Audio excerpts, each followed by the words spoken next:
Azərbaycanımızın hər güşəsi gözəldir. Doğma diyar Odlar yurdunun hər qayası, hər daşı bir tarixdir. Qalaları, abidələri ilə zəngin olan doğma diyar Gədəbəylik.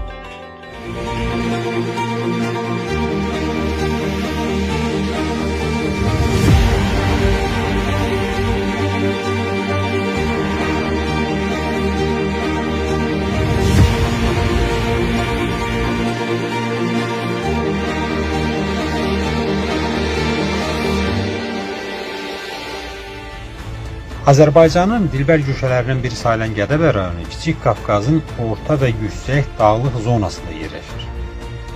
Rayon Şahdağ silsiləsinin şimal yamacını, başkənd Dəstəfur çökəkliyinin və Şəmkir dağ massivinin bir hissəsini əhatə edir.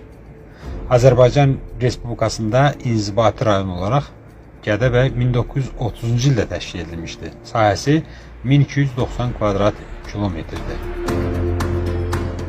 Rayon şimaldan Tovuz, şimal-şərqdən Şəmkir, şərqdən və cənub-şərqdən Daşkəsən rayonları ilə qonşudur.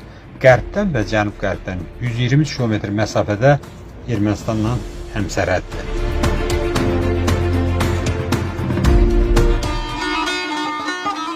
Azərbaycan od vətənim, od anam, bir alışam, bir tutuşam, bir yanam.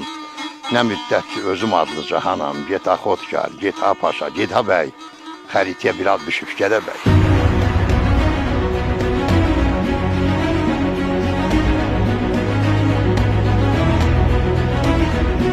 Gədəbəy adına biz ilk dəfə Mixiter qoşun Albaniya salnaməsi əsərində rast gəlirik. Və orada Kedabak qalasının haqqında danışır. Elmi etmologiya göstərir ki, get a bəy, get gədiş sözü, yəni təpə sözü, bək də bəkləmək, gözləmək. Gədəbəy gözətçi məntəqəsi, gözətçi təpəsi mənasındadır. Oğuz türkçəsində də, istər Qıpçaq türkçəsində də məhz igidliyi, cəsurluğu bildirən bir anlamdır. Bütövlükdə burada türk xalqlarının yaşayış məskənidir. Buradakı yer adları, buradakı abidələr, istər Parfiya dönəmindəki abidələr, Midiya dönəmindəki abidələr, istərsə Səlcuqlar, Oğuzlar dönəmindəki bütün abidələr də göstərir ki, burada türklərin, Oğuzların, yaxud da Qıpçaq türklərinin məskənidir.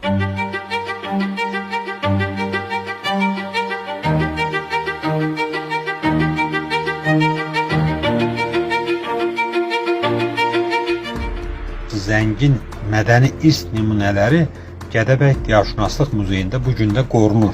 Azərbaycanın ən qədim yaşayış məskənlərindən olan Gədəbəydə daş dövrünə, tunç və ilk dəmir dövrünə aid nümunələr tapılıb və bu gün də davam etdirilən arxeoloji qazıntılar zamanı uzun bir keçmişin sirləri ilə zəngin olan tapıntılar, Şoraz ağası, Mis dağ mağarası bizi təəccübləndirə bilir. Xocalı Gədəbəy arxeoloji mədəniyyəti əsasən təmsil olunur qəbir abidələri ilə və yaşayış yerlərindən ki, hansı ki, onlara siklopik tikillər deyilir, yəni qalaçalar. Kifayət qədər arxeoloji tədqiqatlar aparılıbdır. Qalaça ərazisində yaşayan əhalini, otaq yerləri, emalatxanalar, kürə yeri və ən əsası da metal emalında istifadə olunan daş qəlib və eyni zamanda gilbutələr tapılmışdır. 40-dan çox qəbir abidəsi tədqiq olunub. Qatır yolu adlanan və Qalaçanın cənub ətəyində yerləşən qədim nekropolda 7-yə qədər qəbir abidəsi tədqiq olunub. Avadanlığından da görünür ki, hansı ki bu qəbirlər əhalinin sosial cəhətdən ən aşağı təbəqəsinə aiddir.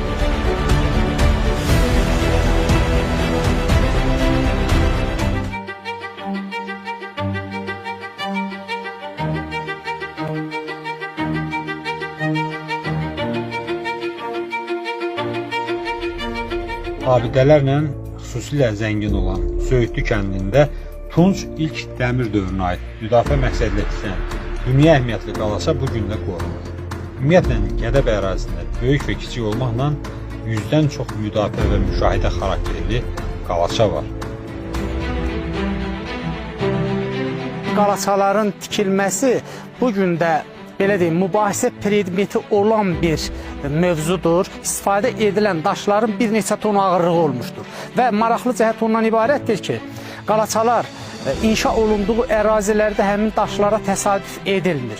Bu onu göstərir ki, bu daşlar hansısa kənar ərazilərdən gətirilmişdir. Qalaça həsər deməkdir, həsər. Çəpər demək. Bu qalaçadan anarda palıt meşəsi olur. Ağac meşə olur təbii. Qalaçaların bir səciyyəvi cəhəti də ondan ibarətdir ki, onlar əsasən hündür, bir-birinə demək olar yaxın və nisbətən yaxın ərazilərdə inşa olunmuşdur.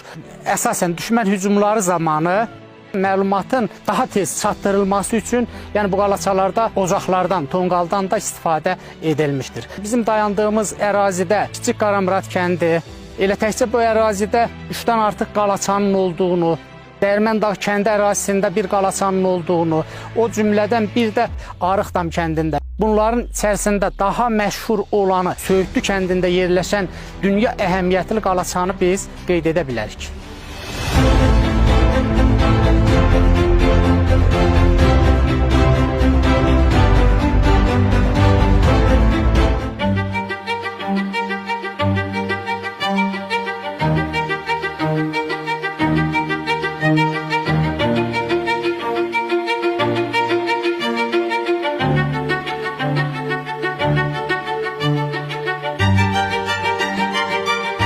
Rayon ərazisindəki abidələr tariximizə Gədəbəy Xocalı mədəniyyəti adı ilə daxil olmuş mədəni irsin tərkib hissələrindən hesab olunur.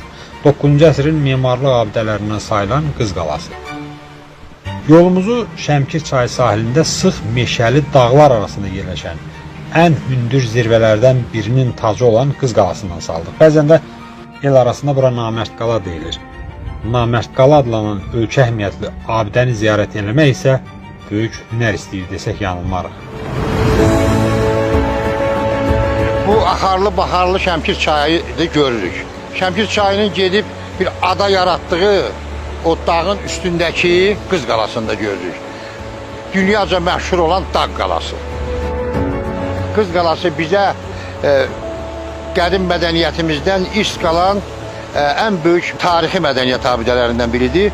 Konkret surətdə cavab vermək mümkün deyil ki, o qalanın tikilməsində məqsəd nə olur? Bəzi yerlərdə yazırlar ki, o 9-cu əsrin abidəsidir, 10-cu əsrin abidəsidir.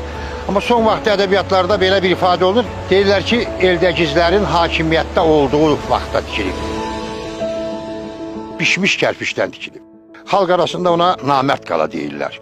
O Namərd Qalada bir əfsanəyə istinad eləyir ki, o da gəlib qızını vermək istəməyən bir adam qızını orada gizlədibmiş. Qızı aparmaq istəyənlər atı tərsindən allayıb gəliblər ora.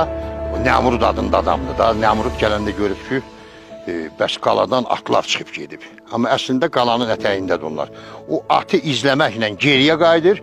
Onlar da sərbəst şəkildə gedib qızı oğurlayır və Qız Qala, Namərd Qala deyə. Mən səni deymişdim, qoru. Bu əlbəttə xalq əfsanəsidir.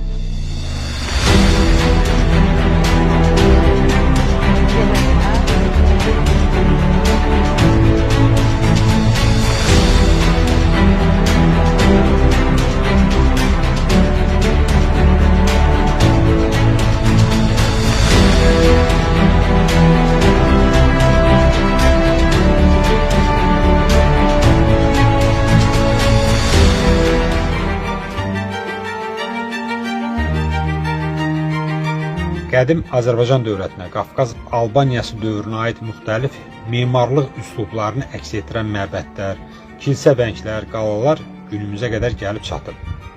Yüz eşitməkdənsə, təbii ki, bir görmək yaxşıdır deyib Mahrasa məbədinə də getdik. Gördüyünüz bu məbəd Çarekvəng monastırıdır. Bu kompleks atəşpərəstliyin möhtəşəm abidələrindən biri hesab olunur. Bu Mahrasa məbədində yerləşən zəng qülləsidir. İnsanları ibadətə çağırmaq üçün o zəngi çalırmışlar. Gördüyümüz bu tikillər də onların yaşayış otaqları olub. Hər birinin içində qədimdən örülən divar peşləri var. Şəmkir çayının qırağında su dərmanları olub, təndirlər olub, çörək pişirmək. Böyük binanın biri də manastır olub.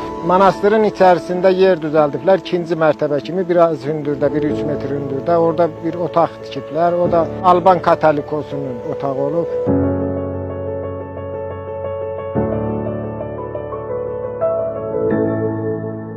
Gədəbəy ərazisində olan Alban kilsələrinin sayı çoxdur. Rayon mərkəzindən Gədəbəy şəhərinin 2 km aralıqda olan bu kilsə yerli əhəmiyyətli abidə hesab olunur.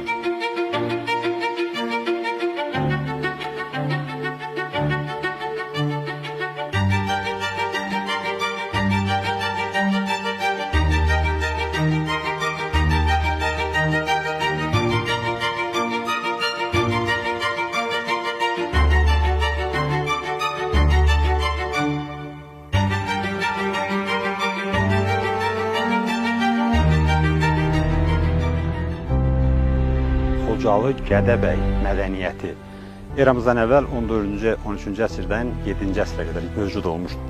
Əsasən yaşayış məskənləri, bu yaşayış məskənləri də ikiyə bölünür.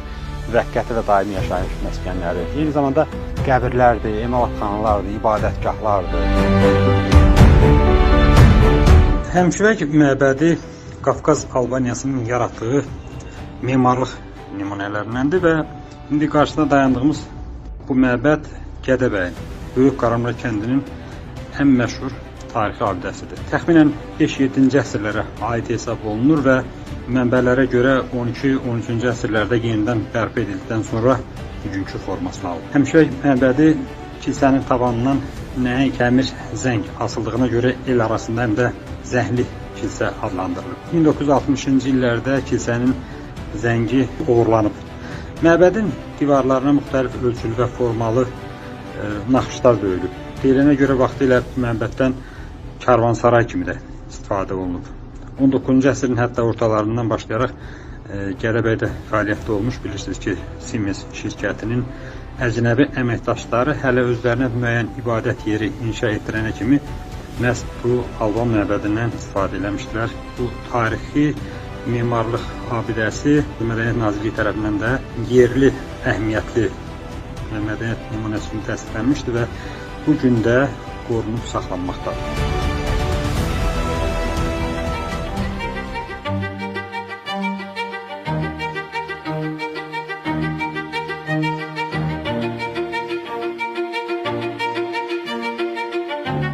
Qalalarla dediyimiz kimi zəngin olan Gədəbəydə Pir qalası, Qalakənd qalası ilə yanaşı xalq qəhrəmanı Koroğlunun adını daşıyan qala da mövcuddur ki, bu da rayonun ən mənzərəli yerlərindən birində.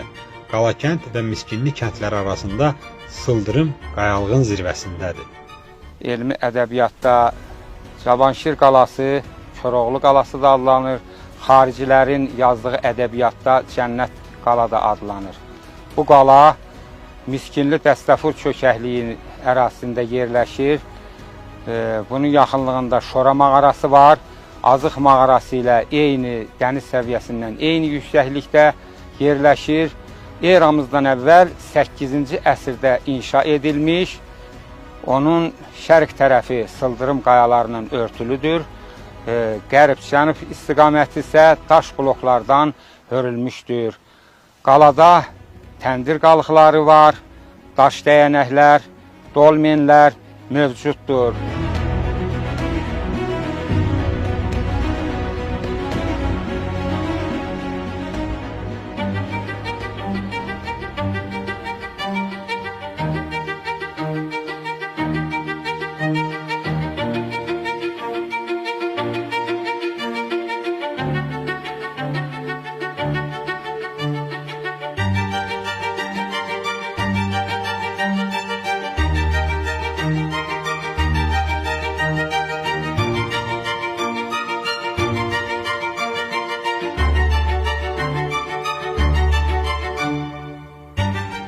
Gədəbəy həm də yeraltı sərvətlərlə, zənginliyi ilə seçilən bir rayondur. Və 19-cu əsrin ortalarında Gədəbəydə mis əritmə zavodu inşa olunmuşdu. Həmin zavodun sahibləri olan Siemens qardaşları eyni zamanda Gədəbəydə bir sıra infrastrukturların qurulmasını təmin eləmişdilər. Həmin o nümunələrdən Siemens körpüləri bu gün də qalır və bu körpülərdən bu gün də keçənlər az deyil.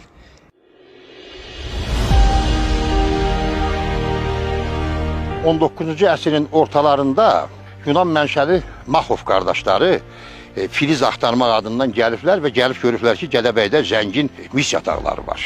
Siemens qardaşlarına sifariş gəlib ki, Hindistandan Avropaya kabel çəkilməlidir. Onun xammalı misdir. Onlar gəlirlər 1860 65-ci il göstərilir mənbələrdə. Həmin torpağı, ərazini alırlar.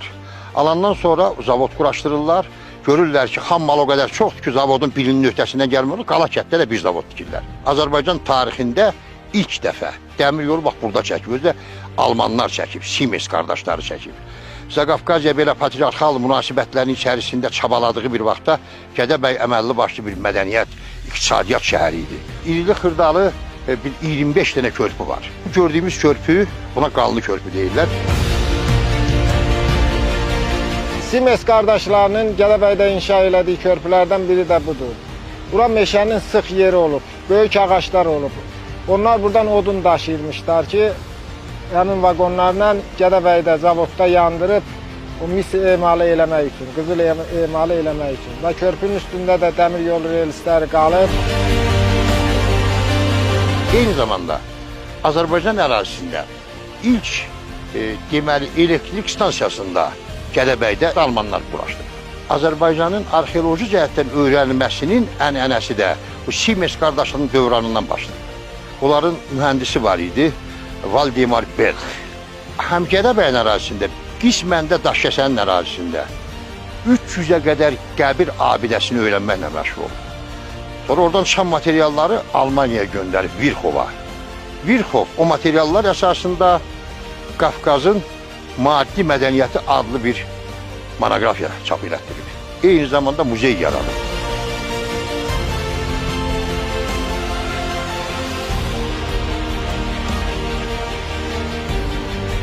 (1888-1890-cı illərdə araşdırmalar nəticəsində 300-dən çox elmi əsər aşkarlanmışdır.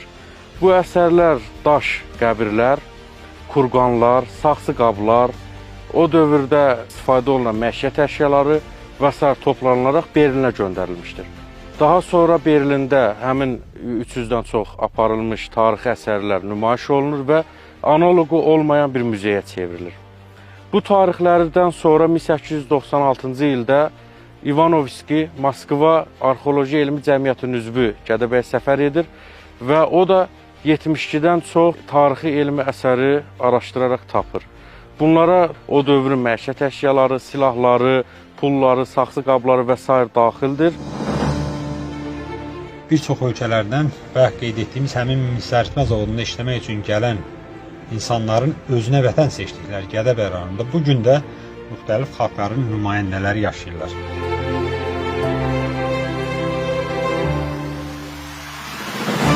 Gədəbəy həm də bütöv Azərbaycan kimi bir tolerant rayondur.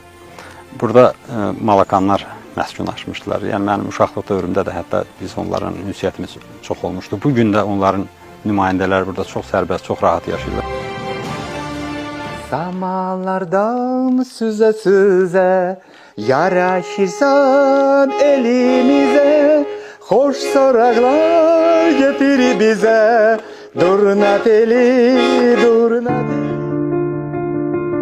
Hardasa bir 300 il, bəlkə də çox bizim nəsil burada yaşayır. Mehriban yaşayırıq, çox gözəl yaşayırıq. Biz sevirik cənab prezidenti, bizə diqqət eləyir, yaxşı gündə, pis gündə biz həmişə bir yerdəyik. Fəxr eləyirəm ki, mən Gədəbəyliyəm. Malakanlar gedib müharibəyə o başkənd alanda. Bu bizim qədim torpağıdır, biz onu çox sevirik. Bu ecazkar mənzərə Gədəbəyin qəhrəmanlıq, igidlik məkanı kimi tanınan başkənd. İrsdən, kökdən, qandan gələn qəhrəmanlıq hissi, vətən sevgisi bu gün də nəsildən nəsil ötürülür. Hər torpağı, hər daşı bir tarix olan Azərbaycanımız igidlər məskəni olub. Vətən uğrunda canlarını fəda ediblər. Şəhidlərimizin ruhu qarşısında baş əyirik və hal-hazırda fədakar gənclərimiz də böyüyür, vətənpərvər, vətənini sevən, xalqını sevən, istər həkim olsun, istər müəllim olsun, Azərbaycanımızı ucaltmaq üçün əlimizdən gələni etməliyik.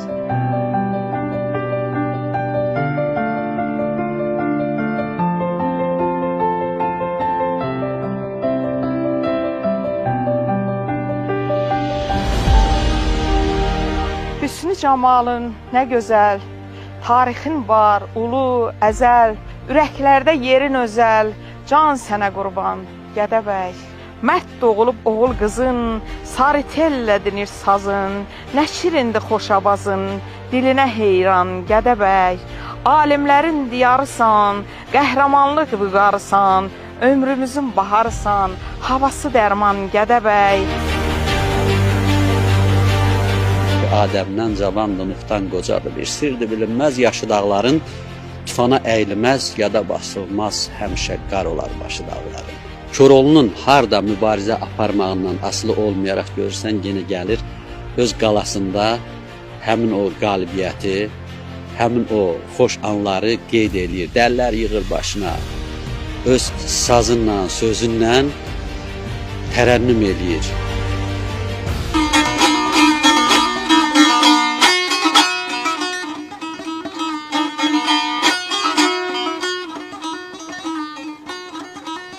İllərin, əsrlərin, qərinələrin sınağından keçən, hər daşında bir tarix yatan bu abidələr Azərbaycan mədəniyyətinin müxtəlif nümunələrində də yaşadılır.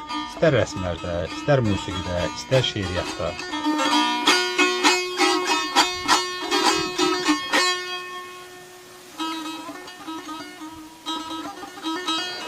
Qədim Oğuz türklərindən qalıbdır. Elin, oban, oylaqların Gədəbəy, min illərin o üzündən yol gəlir. Səsin, sədan, soraqların Gədəbəy. Dağların var, əzəmətli, buqarlı, güneyləri güllü, qüceyi qarlı, tərifinə söz tapmıram uyarlı. Tamaşadır yaylaqların Gədəbəy. Hər bir daşın bir qala, bir qalaça, arzuların, ümitlərin gül açar, igidlərin qılınc salar, qol açar, müdam yanar ocaqların Gədəbəy. Dəli Koroğluya çəkilən zillər, çiçələ barmaqla vurulan güllər, gözəllər eşqinə gözəlləmələr, sarı tel havası Gədəbəydən.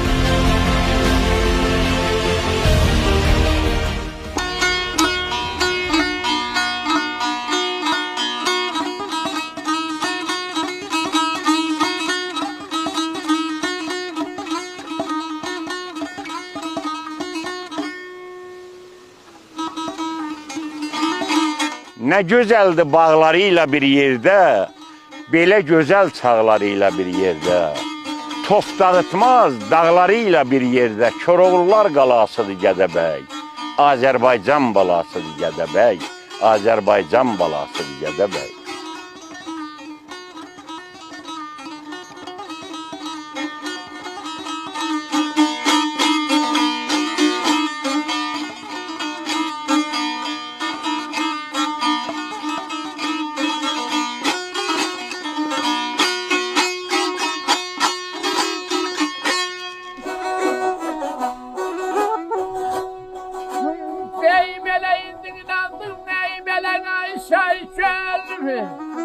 Elə gözəllik dünyasını ey belə Gədəbəy'dədir, ölürəm öldürmə mənə.